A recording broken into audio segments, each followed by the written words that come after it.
제거 블로그를 클릭을 해서 들어왔을 때 쿠팡 파트너스 링크 되어 있는 거 확인할 수 있고, 이런 블로그들을 많이 쓰셔야 됩니다. 자, 그리고 여기서 끝내지 마시고 루틴을 알려드리겠습니다.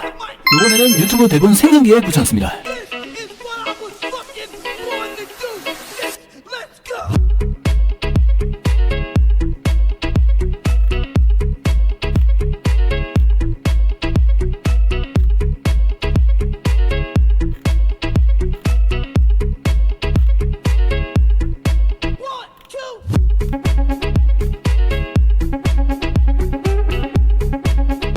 계속 생성하기 눌러줍니다.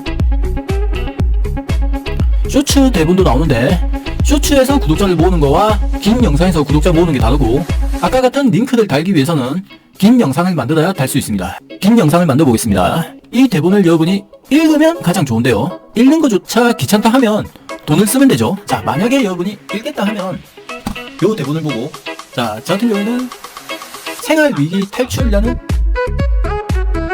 반갑습니다, 생활위기 탈출입니다. 여기에 자기만의 채널 이름을 읽어주면 됩니다. 자, 그대로 전 첫 문단만 읽어보겠습니다. 반갑습니다, 생활위기 탈출입니다. 오늘은 우리가 일상에서 마주할 수 있는 가장 위급한 상황 중 하나, 바로 화재 발생 시 대처법에 대해 다뤄보겠습니다. 불이 나면 당황해서 어떻게 해야 할지 몰라 우왕좌왕하게 되는 경우가 많죠. 오늘 영상을 보시면 침착하게 대처할 수 있는 방법을 완벽히 알게 되실 겁니다. 끝까지 시청하시고 좋아요와 구독으로 영상 제작에 힘을 주세요 되어 있는 이 부분은, 어색한 부분은 고쳐주면 됩니다. 자, 끝까지 시청하시고 좋아요와 구독 부탁드리겠습니다 라고 해도 되고, 끝까지 시청하시고 좋아요와 구독은 영상 제작에 큰 힘이 됩니다. 이렇게 읽어보면서 자연스럽게 수정을 해줘도 됩니다. 자, 그 다음에 문단을 계속 이어가도 되고요. 내가 만약에 이 문단을 읽기가 좀 그렇다, 나는 요거조차 귀찮다 라고 하면 돈을 씁니다. 자, 바로 타이캐스트 서문인데요, 여기서 쭉 당겨서 이걸 대본을 복사를 합니다. 타이캐스트를 이어줍니다. 새로 만들기, 캐릭터 선택 후 시작, 용식이라는 캐릭터도 괜찮고요, 김반장도 괜찮습니다. 홍솔록도 다크사이드에서 이용해서 유명해졌죠. 취향대로 하시면 됩니다. 홍솔록으로 한다면 프로젝트 시작하기, 요거는 지어주고요, 붙여넣습니다. 채널 이름입니다 되어 있는 거 여기다가 좀 고쳐줍니다. 자, 한번 들어보겠습니다. 반갑습니다. 생활위기 탈출입니다. 오늘은 우리가 일상에서 마주할 수 있는 가장 위급한 상황 중 하나, 바로 화재 발생 시 대처법에 대해 다뤄보겠습니다. 우리나라는 당황해서 어떻게 해야 할지 몰라 우왕좌왕하게 되는 경우가 많죠. 오늘 영상을 보시면 침착하게 대처할 수 있는 방법을 완벽히 알게 되실 겁니다. 자, 여기서 우리가 아까 어색했죠? 끝까지 시청하시고 좋아요와 구독은 영상 제작에 큰 힘이 됩니다. 이렇게 바꿔줍니다. 끝까지 시청하시고 좋아요와 구독은 영상 제작에 큰 힘이 됩니다. 000-1 자, 여기도 우리가 편의상 나온 시간이죠. 우리가 대본을 녹음을 할 때는 상관이 없는데 TTS에 넣어줄 때는 요걸 지어줍니다. 이 시간대를 지어줍니다.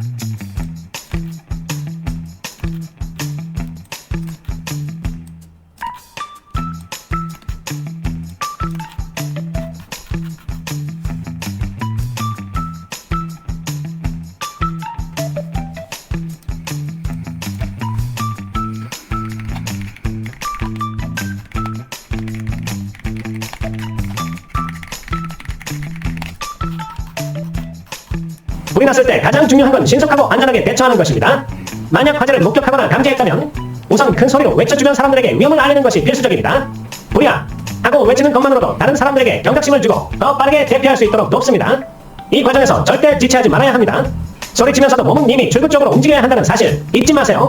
불이 난 곳에 갇혔다면 연기를 흡입하지 않도록 코와 입을 천으로 막아야 합니다. 젖은 수건이나 옷이 있다면 더 좋겠죠. 연기는 불보다 더 빠르게 퍼지고 질식 위험을 높이기 때문에 허리를 낮춰 자세를 최대한 낮게 하고 대피하는 것이 중요합니다. 이때 엘리베이터는 절대 사용하면 안되고 반드시 계단을 이용해야 합니다. 엘리베이터는 불이 나면 멈추거나 갑작스럽게 열릴 수 있어 오히려 위험을 더할 수 있습니다. 이어서 불을 진압할 기회가 있다면 초기 수화가 관건입니다. 불의 크기가 작고 진압할 수 있을 만큼 여유가 있을 때만 시도해야 합니다. 가정이나 건물에 구비된 소화기를 사용하는 방법을 알고 계신가요? 간단히 설명드리자면 소화기 안전피를 꽂고 불을 향해 호스를 정확히 겨냥한 후 손잡이를 힘껏 눌러 불의 바닥을 향해 뿌리면 됩니다. 하지만 화염이 너무 커지거나 연기가 심하다면 소화기를 쓰기보다는 바로 대피하는 것이 생명을 지키는 가장 현명한 선택입니다. 화재가 발생한 건물 내부에 있을 경우 문을 열기 전에 문 손잡이를 손등으로 먼저 체크하는 것도 중요합니다. 만약 손잡이가 뜨겁다면 이미 그 문 너머에 불길이 퍼져 있을 가능성이 높습니다. 이럴 때는 반대 방향의 탈출로를 찾아야 합니다. 뜨거운 손잡이를 무작정 열었다간 화염이 밀려들어 더 큰 위험에 처할 수 있습니다. 대피 경로를 확보하는 것도 큰 역할을 합니다. 평소의 집이나 직장에서 비상구 위치를 파악해 두는 것이 화재 시 대피 속도를 높이는 방법입니다. 자, 화재 시 대피 어색했습니다. 화재 대피 속도를 이렇게 바꿔봅니다. 평소의 집이나 직장에서 비상구 위치를 파악해 두는 것이 화재 대피 속도를 높이는 방법입니다. 대피할 때는 절대로 무거운 짐을 들고 가지 마세요. 짐은 화재에서 벗어나기 위해 필요한 몸의 민첩성을 방해할 뿐만 아니라 불이 번지는 속도에 비해 매우 느리게 움직이게 만들죠. 그래서 생명보다 중요한 것은 없다는 것을 명심해야 합니다. 화재 현장에서 이동할 때는 시야가 흐려질 수 있는 연기 때문에 벽을 따라 움직이는 것이 더 안전합니다. 벽을 짚고 이동하면 길을 잃을 위험을 줄일 수 있기 때문이죠. 또한 불길이 번지고 있는 공간에서는 창문을 열지 않는 것이 중요합니다. 문을 열거나 창문을 열면 산소가 공급되어 불이 더 강하게 타오를 수 있습니다. 그렇다면 가정에서 화재를 미리 예방할 방법도 궁금하실 텐데요. 기본적으로 화재 경보기를 설치하고 정기적으로 점검하는 것이 좋습니다. 화재 경보기는 화재 초기 연기를 감지하여 경보음을 울려주므로 매우 유용한 장비입니다. 또 가스레인지를 사용할 때는 주변에 불이 붙기 쉬운 물건을 지워두고 사용 후에는 반드시 가스를 차단해야 합니다.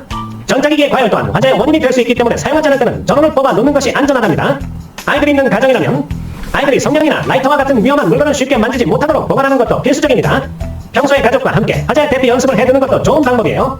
만약에 화재가 나면 어디로 대피할지 누구와 연락할지를 미리 정해놓는다면 더욱 신속한 대피가 가능하겠죠. 화재 대비에 화재보험을 들어놓는 것도 하나의 방편입니다. 대상 피해가 클 경우 보험이 큰 도움이 될 수 있죠. 하지만 가장 중요한 건 역시 예방입니다. 집안에 많은 전기 기기를 연결해 두지 않는 것이 좋습니다. 멀티탭을 과도하게 사용하는 것은 전기 합선의 원인이 될 수 있어 위험하니까요. 불을 잘 다루는 것도 중요하지만 전기 화재도 자주 발생하므로 각별히 주의가 필요합니다. 마지막으로 만약 여러분이 차량에서 화재를 목격했다면 어떻게 해야 할까요? 차 안에서 불이 났을 때는 곧바로 비상등을 켜고 차를 안전한 곳에 세운 후 신속히 밖으로 대피해야 합니다. 차량 화재는 생각보다 빠르게 번지기 때문에 재빨리 차를 떠나는 것이 가장 중요합니다.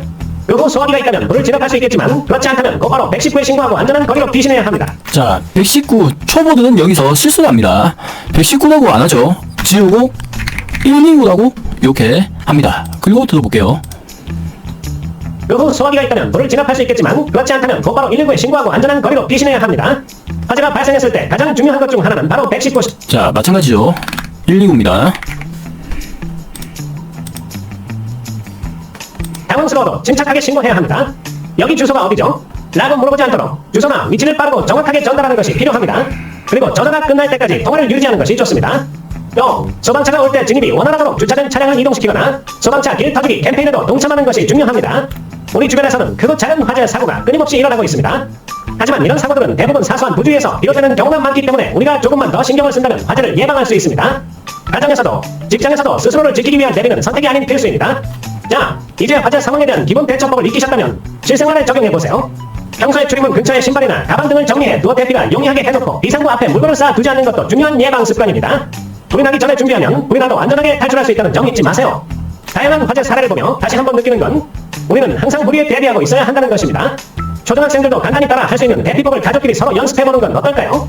연습을 통해 진짜 상황이 닥쳤을 때 당황하지 않고 침착하게 행동할 수 있을 겁니다. 이제 마무리하면서 오늘 알려드린 화재 대처법과 예방 수칙들 꼭 기억해주세요. 우리 모두의 안전은 스스로 지키는 것에서 시작합니다. 예방이 최선이지만 불가피한 상황에서는 침착하게 대처하는 것이 생명을 구할 수 있죠. 오늘 영상이 여러분에게 유용한 정보가 되었길 바랍니다. 만약 이 영상이 도움이 되었다면 좋아요와 구독 눌러주시고 다른 분들과도 공유해주세요. 여러분의 작은 행동이 큰 변화를 만듭니다.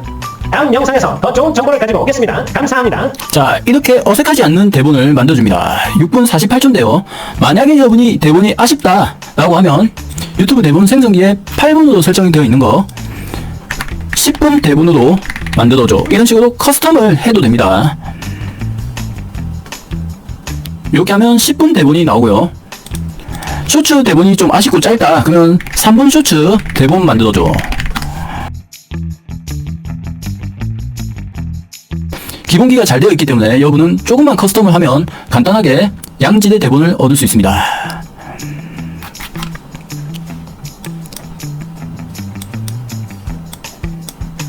다시 타이캐스트 와서 다운로드 받습니다. 오디오 파일 화재 예방이라고 해서 저장하겠습니다. 만약에 내가 이 대본을 읽으면 이렇게 돈이 안 들고 그냥 읽으면 됩니다. 하지만 나는 읽는 것도 귀찮다, 그냥 간단하게 하면 좋겠다, 얼굴 없이, 그러면 이렇게 해주시면 됩니다. 다른 TTS도 있지만 양질의 영상을 위해서는 타이캐스트를 추천드리겠습니다.